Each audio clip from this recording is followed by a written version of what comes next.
So Dr. Octopus is a bad guy again. I mean, I guess so, but Silk is going to be awesome.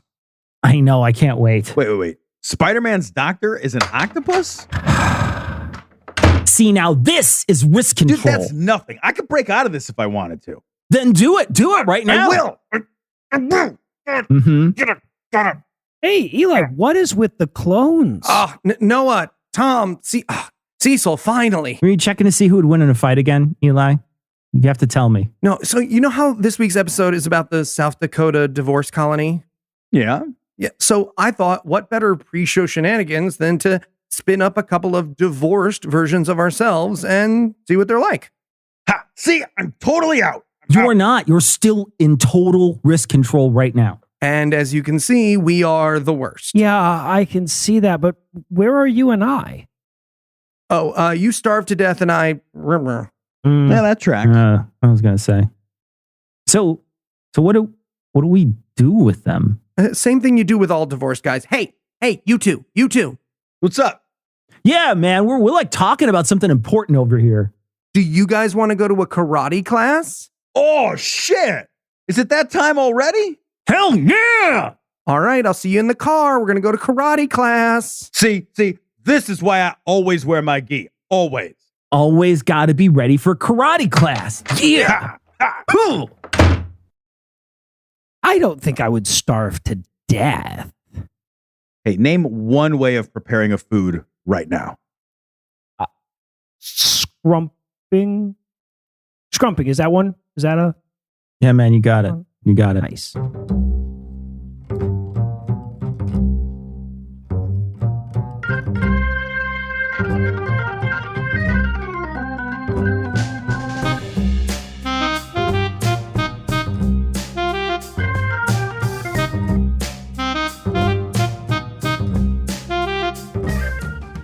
Hello and welcome. Citation Needed. Podcast where we choose a subject, read a single article about it on Wikipedia, and pretend we're experts because this is the internet. That's how it works now. I'm Cecil. I'll be presiding today, but I'll need my 4 courtroom personalities, a bailiff, a stenographer, a defendant, and a plaintiff. All rise. Sorry. Late. Shit. That's my only job. Well, let me quick jump on the stenographer grenade to make sure Eli doesn't wind up with it. Yeah, defendant, it's just me and my 18 co-defendant. 17, co-16, Shit. Which leaves me as the victim, and I'd like to say narratively that tracks. I think I get it. Patrons, it's because of your goodwill that each week we can talk about obscure shit to entertain you. And if you're not a patron, you'd like to learn how to join their ranks, be sure to stick around until the end of the show. And with that out of the way, tell us, Eli, what person, place, thing, concept, phenomenon, or event we'll be talking about today. We'll be talking about the divorce colony. And Noah, you read a book about this and you're ready to vehemently deny that it wasn't a Bill Bryson book. So, yeah, it wasn't though. But it okay, was. Right, that's fair. It wasn't. What was the divorce colony? Oh, if it were only that simple, dear Cecil. Okay. Yeah. I guess once in a blue moon, we can just answer a direct question in this part of the show. But other times you have a topic that's far too nuanced for a quick answer, far too personal for a detached response, and too devoid of substance for a reply with a relatively low word count. Because the story I want to tell you isn't actually about the divorce colony. It's about a member of said colony by the name of Mary Nevins. This part of the show is turning into a prank a lot now. But Mary Nevins is so obscure that she doesn't actually have a Wikipedia page. And when you Google her name, you get Facebook profiles and links to Ancestry.com. But to understand her story, you really need to know the state of divorce laws in America in her lifetime. So I figured framing this episode around the divorce colony would let me throw a net around both of those things. Plus, the divorce colony is a way more interesting episode title than just, some lady's name that you've never heard of. Okay, but if Old Maid Midtown and whatever Heath is Hamlet don't make it into the essay, I am out of here. You hear me? God, I love me a rambling intro. Noah, you had me at word count, my friend. Word. Thank you, Tom. It was for you. Now, I should say up front that if you'd like to learn more about Mary Nevins after the episode, you're going to probably want to Google Mary Nevins Blaine. But since the whole fucking story is about all the tumultuous shit she had to go through to remove the Blaine part, I feel like an asshole adding it. So I'm just going to call her Mary Nevins throughout. And incidentally, at the risk of once again betraying my literacy, I'd highly recommend the book where I learned about this as a source. It's called The Divorce Colony. It's by historian April White, who is, among a lot of other things, not Bill Bryson. Okay, we get it, Noah. Sometimes you read another author, and Tom sometimes sits on a different dock staring into an entirely different body of water. Exactly. I had a human emotion the other day, for example. Guys, can we cut it out with the meta stuff? It's alienating to the audience. I like to try and just sorry, Eli. keep Wouldn't our wanna jokes get too in the meta now. for you. 7 new So- audience members a show, everybody. Yeah. So anyway, It was so hungry our story. was my human emotion. So our story starts at the end of the 1800s, a time when things were even worse for American women than under the Roberts Court. Give it time, Noah. I Give it really time. don't want to. So we're talking a full quarter century before women in this country earned the right to vote. So needless to say, divorce was still very much frowned upon, even in the most dire of circumstances. By the 1890s, society had accepted that divorce was a necessary evil, that would have been how they looked at it, in situations of abuse, adultery, or abandonment. But even then, the country had a bit of a, but what did she do to deserve it attitude that it would maintain for 133 years and counting, actually. We're Yeah, still doing that. I feel like limiting divorce only to situations where there's abuse, adultery, or abandonment really does a lot to encourage abuse, adultery, and abandonment. Yep, sure Just does. A whole lot. Sure does. Now, of course, divorce was relatively easy to obtain, even back then, provided that you were a man, right? You couldn't quite just say talak 3 times, but it was close to that. The bar was, though, super high for women, especially women who just wanted to divorce their husbands because their husbands sucked.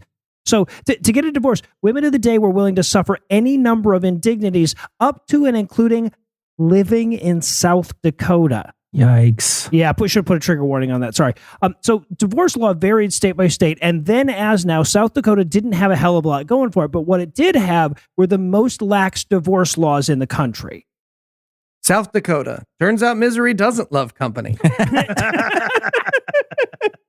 South Dakota, a getaway to get away. Oh, that's good. Ooh, sure.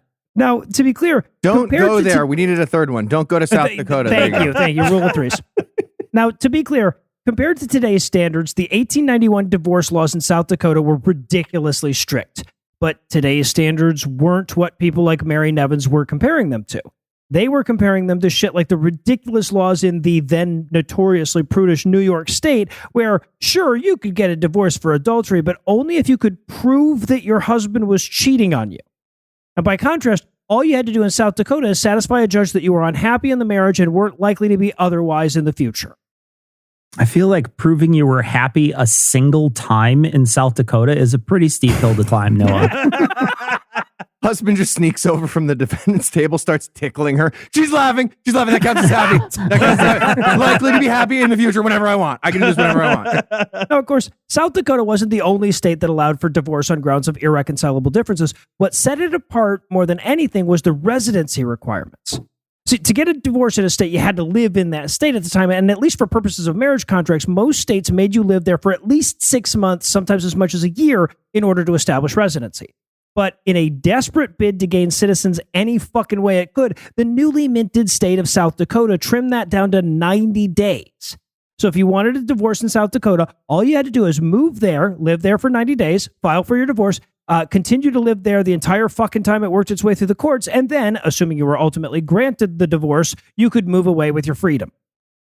Your Honor, as you can see, I'd rather live in South Dakota this whole time than be married to this piece of shit. So are we done here? I think we're done. Yeah, and you would be, yeah. So needless to say, changing residency for the purposes of divorce was a rich person's game, right? For the average woman, it was obviously impossible to just pack your shit, move to a state on the fringes of society, and just live there for several months, especially at a time when it was almost impossible for unmarried women to get jobs, especially since, generally speaking, they'd be doing so without the support of their husbands. So the women who tended to do this were generally either independently wealthy or their husbands were wealthy and were okay with the divorce as long as the wife was willing to take all the social stigma associated with it.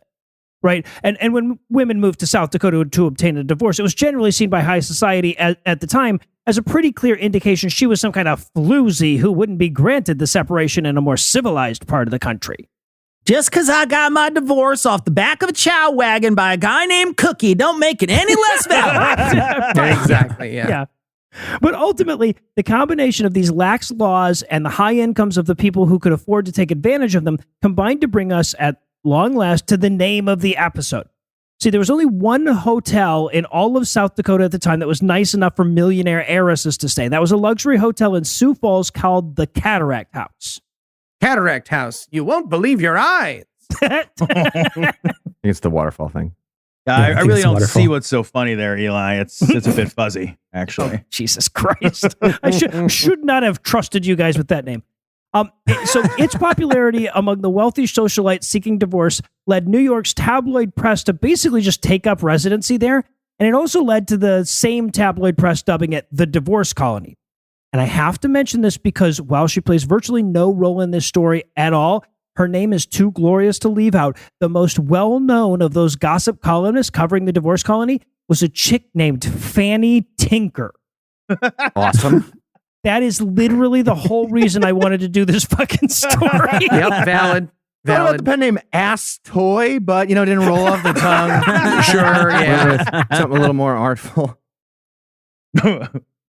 So, it sounds like as- Chuck Tingle's writing partner or something Yeah, like that. Tinkered in the fanny by my own fanny. Something like that. Now, as hard as this might be to believe, the Americans of the 1890s were both more prudish and even more obsessed with celebrity marriages and divorces than the ones of the 2020s. I mean, sure, divorces and rumors of divorce were being covered by the Fanny Tinkers of the world, but they were also being closely tracked by the nation's clergy and their right-wing punditry as well.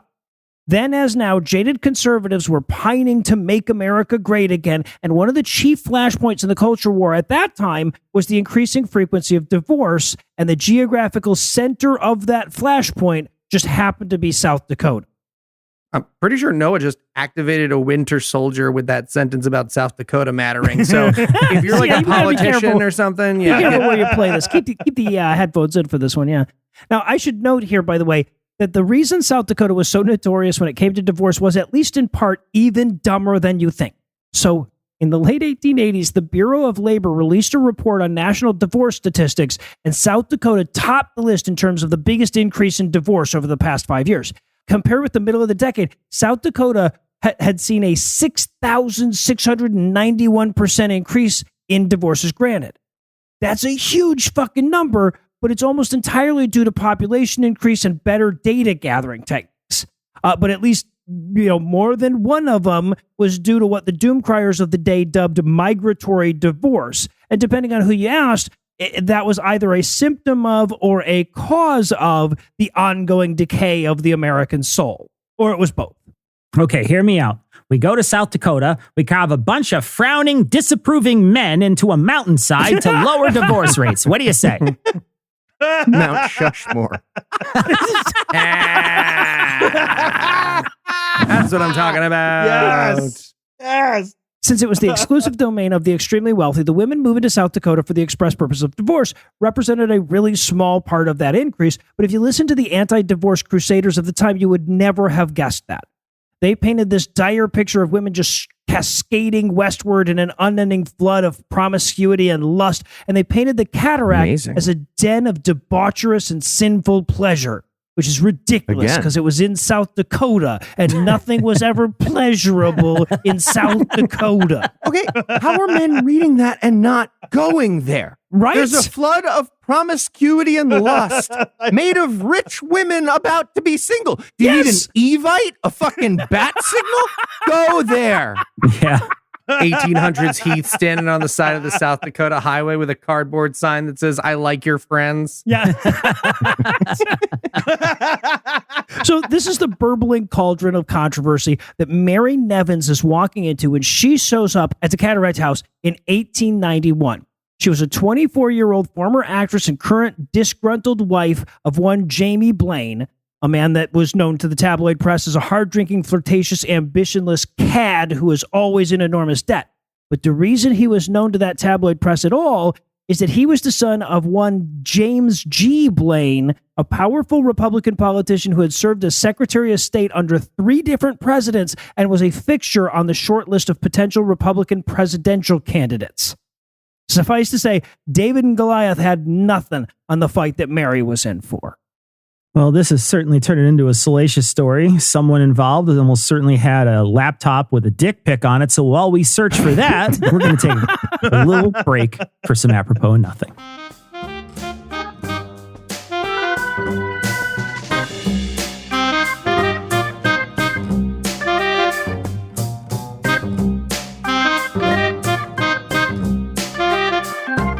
Hi, I'm Jack Conte. And I'm Sam Yam, the founders of Patreon.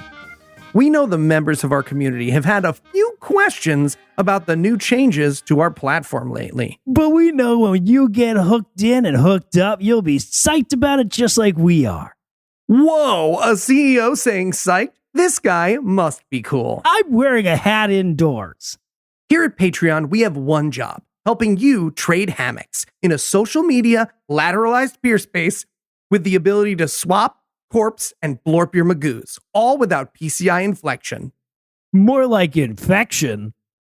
If you're a creator on Patreon, all your patrons are now followers and also patrons. But now people can follow you on Patreon without being a patron to what they follow. That one's real. But that's not all. While your account used to be divided by boring old pledge levels and member names, you can now search by Scooch, Rungadunks, and set up free transblorpification right in your home unit. I'm in a band. So while we know it might take some getting used to, we know the family friendship marriage that Patreon really is going to rock on down to Chinatown when we finally friendship family these new awesome socks changes. Patreon. Our business model is getting money for free, and we can't stop fucking it up.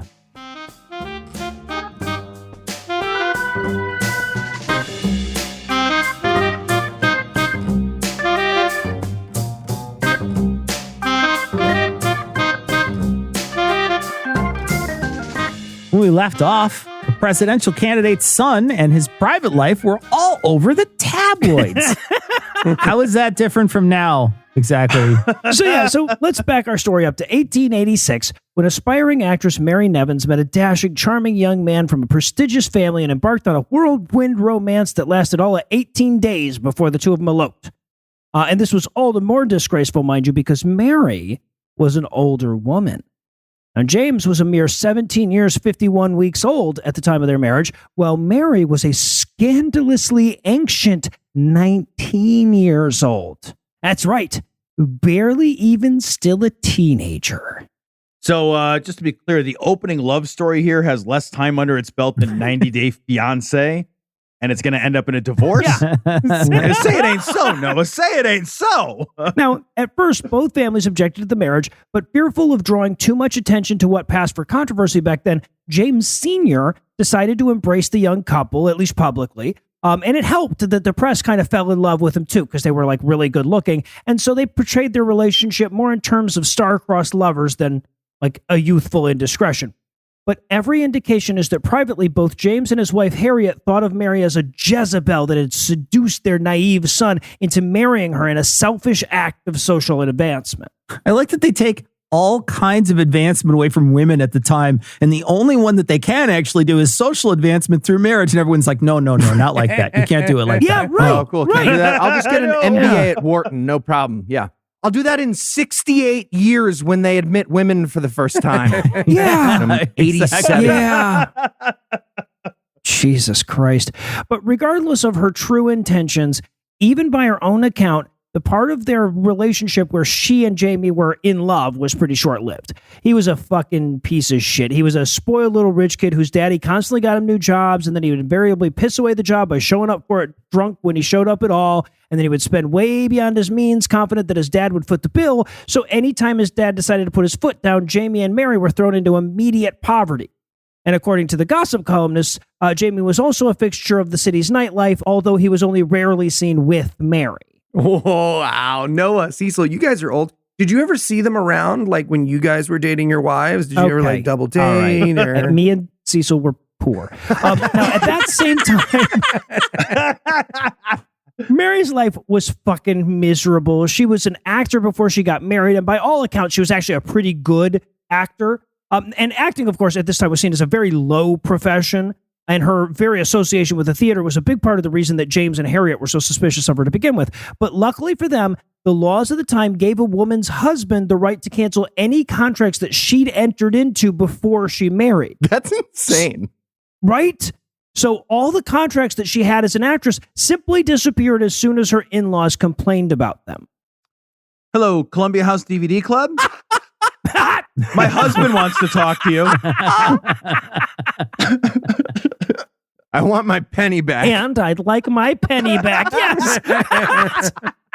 So after a few years of a boom and bust cycle of debt and bailouts, James and Harriet gave their son an ultimatum.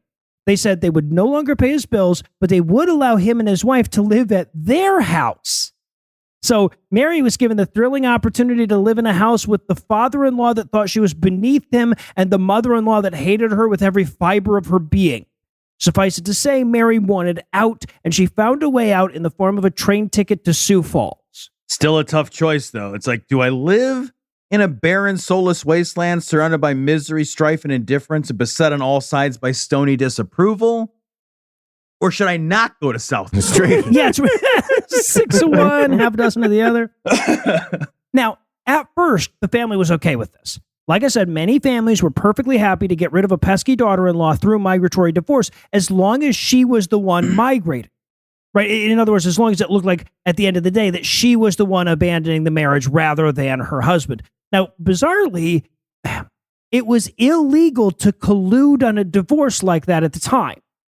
Divorces were, by definition, adversarial, so the system did not even have an allowance for an amicable separation. That was theoretically impossible. So, officially, the Blaines never endorsed the separation, but they had no issue at all paying her bills at the Cataract House for the time it took her to gain residency. Look, I'll pay your bills, but you have to stand there while I throw the money in your face and call you bitch, all right? Okay. Kink shaming. Rude. Cecil. It's called taking a money shot. Lots of people enjoy that. Thank you. How do you and Tom divide up Cogdis? I don't understand. What is the... Now, of course, the Blaines were getting something for their money, right? Like I said, Fanny Tinker and her ilk were swarming all over the Cataract House, dying for some juicy goss to share with the Manhattan socialites back home. And most of the women in the divorce colony were happy to share their tales of mistreatment and abuse at the hands of their husbands and their husbands' families. But whenever anybody asked Mary, she had nothing negative at all to say about the Blaines. And the controversy averse James Sr. was fine paying a little money to keep it that way. I should be clear that despite Mary's tight-lipped policy with the press, they were still having a field day with this story. And the fact that Mary wouldn't badmouth a husband that was constantly in the tabloids for shit like drunken fist fights at Ye Olde Waffle Hut or whatever just made her all the more sympathetic of a character. So pretty much all the press was pro-Mary and anti-Jamie. It got so one-sided that at one point, James Sr. hired private investigators to try to dig up dirt on Mary, but either they sucked at their jobs or there was no dirt to find because literally nothing ever came to light that cast any doubt on her integrity.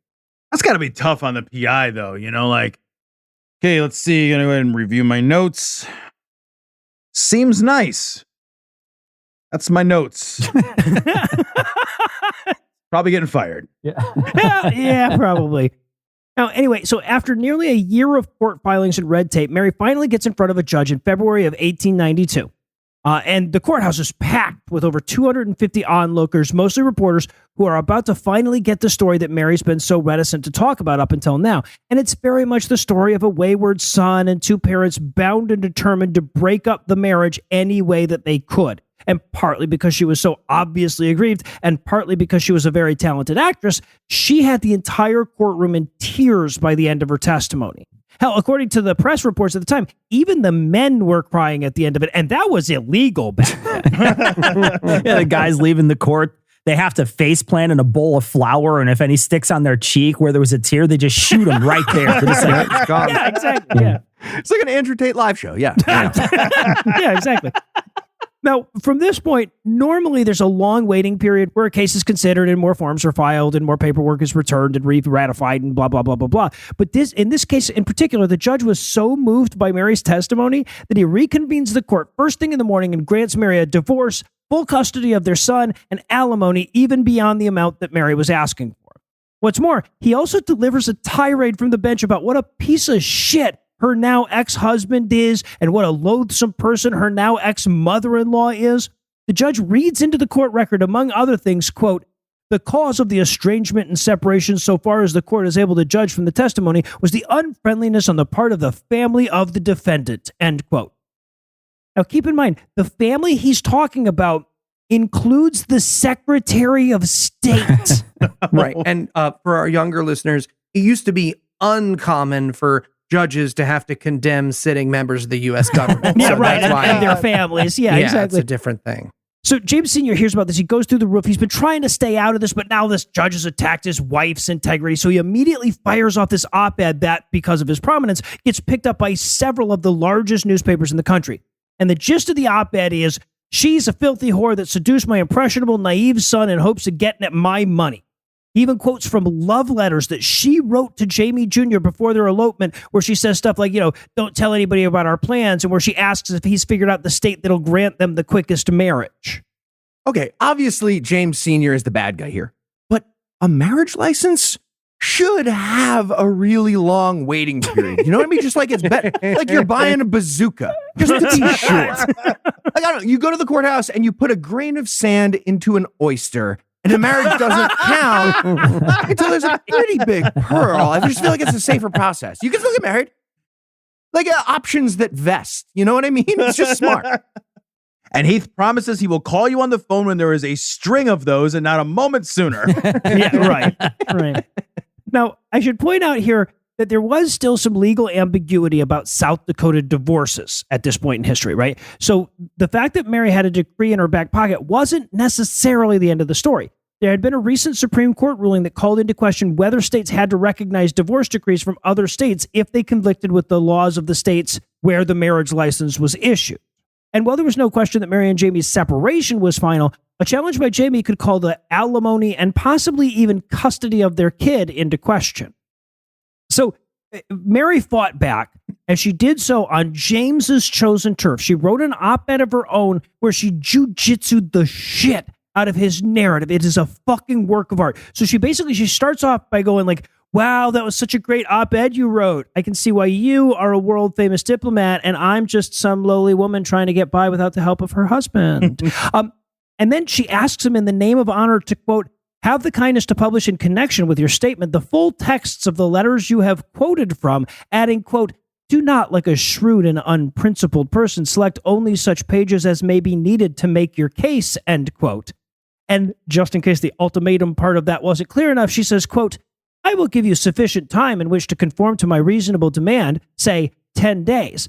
If at the end of that time you fail to respond, I shall deem it my duty to give in substance their content and corroborate my statement by publishing letters from your son." Fantastic. End quotes. Yeah, which I'll remind you are mostly pencil sketches of his dick. So, Yes, right. Exactly. Now, the 10 days came and went, and neither James nor Mary published the letters.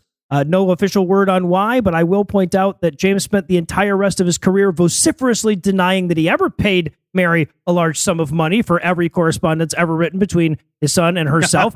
And that said letters, That's really were specific. they to exist, had absolutely nothing to do with the reason why he never made good on his promise to appeal the divorce ruling in South Dakota and challenge the alimony demands. One thing it definitely had to do with, though, was the fact that Blaine's political career pretty much ended the day Mary's op-ed came out and painted him as the bully that he was. The whole fucking narrative that the press had been using up to this point, and that the judge had used, was that he was too controlling and too domineering. And the fact that he proved it by threatening her from across the country through newspapers certainly didn't dissuade people from that perception. For her part, Mary, as near as anybody can tell, went on to live happily ever after. Okay, I feel really confused though. When a citation needed essay ends with a happy ending, who do we mock? Like, whose graves are we dancing? thank you, Tom. Versus. Yeah. All right, Yeah. the Blaines, you can still dance in the Blaines Okay, graves, man. good. They're all dead. They're all dead. Stop putting stuff on our body. And look, here's the thing. We celebrate a lot of the milestones along the road towards equal rights. We celebrate women's suffrage and the depressingly recent year of 1920. and the time that they won the right to open their very own bank accounts in the terrifyingly recent year of 1974. We celebrate that brief period when they had the right to abortion between 1973 and last year. But we very rarely celebrate the right to divorce. Even today, it's still painted with a negative social stigma that perpetuates a culture of female servitude. And I feel like people like Mary, like who fought long battles against impossible odds to further the rights of women forever, deserve at the very least enough historical recognition to have their own fucking Wikipedia page. Hell yeah. And if you were to summarize what you learned in one sentence, what would it be? America fucking sucked back when it was great again. That's the truth. You ready for the quiz? That I am. Okay, Noah, what's the moral of the story? A, divorce is fucking amazing. Such a good thing. B, if you're happily married, congrats. Nobody cares. This is not about you. C, if you're not happily married, your spouse is probably bad. Or you're bad, or both. Regardless, a divorce is great for all of those things. Solves them all. D, every woman I've ever talked to about their divorce is so fucking happy about it. Like, psyched. Yeah. Doing celebrations.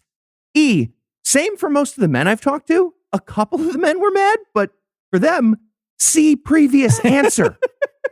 Or F, all the above.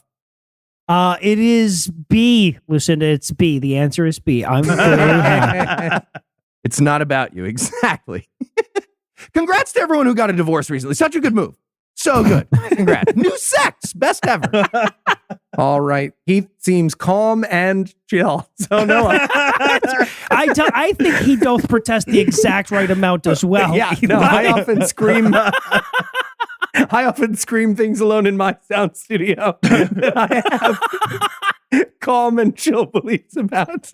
You're normally quiet in your sound studio and say normal things that are reasonable. You do a lot of like nuanced takes that aren't jokey. I don't like meta humor. I'm an e-reader. All right. Noah, what should they call the movie about the heroic life of Mary Nevins? A, there's something about Mary. Okay. B, blank check. Or C, enough. All right, I'm going to go with A. There's something about, we'll do it. There's something about Mary 2. Or the Ooh, prequel. It'll be a fantastic. prequel. Yeah, well so done. -1 or whatever. All right, Noah. A divorce only seems sad if A, you're not the one asking for it. B, that's it. Otherwise, it's great. C, yeah, really, 10 out of 10. Or D, even if you have to go all the way to South Dakota. Yeah, the answer is obviously D. That is the big lesson, is that it was so important that people were willing to move to fucking South Dakota for it. So the answer is D. I'd a road trip. You're right. Absolutely. Tom would have gone to Gary, Indiana, wherever you need to go. I mean, I'd have bit my tongue, but yeah, I'd have gone. All right, Noah, Tom you doesn't won. live here anymore. All right, I'm going to regret saying this, but I would like an Eli essay You because will we have reg- a schedule for these things. And it's Guarantee just, I he will have to regret say it. that. I guarantee you will Ooh, regret it. All right, math well, time. for all the guys, I'm Cecil. Thanking you for hanging out with us today. We're back next week. By then, Eli will be an expert on something else. Between now and then, donate to Vulgarity for Charity, which is going on right now. Vulgarity for Charity is a wonderful little charity drive we do every single year where you send money to Modest Needs and then you send proof of that to us at vulgarityforcharity@gmail.com. And then you choose people who you want us to roast, and we will roast them for you. And it's an amazing thing that happens on our other shows. If you don't listen to those other shows, take a look at the website. You can find out what ones they are. All right. If you'd like to get in touch with us, check out past episodes, connect with us on social media, or check the show notes. Be sure to check out citationpod.com. And then you got to get a proper joint lock like this. It's going nowhere, man. Absolutely Nowhere. fucking nowhere. Yeah. Hey, how come you didn't make a divorced clone of Heath? Oh, computer couldn't do it. Just ripped him in half down the middle. Oh, yeah, it makes sense. Hey, I have a butterfly knife. Dude, I also have a butterfly. I have nunchucks too.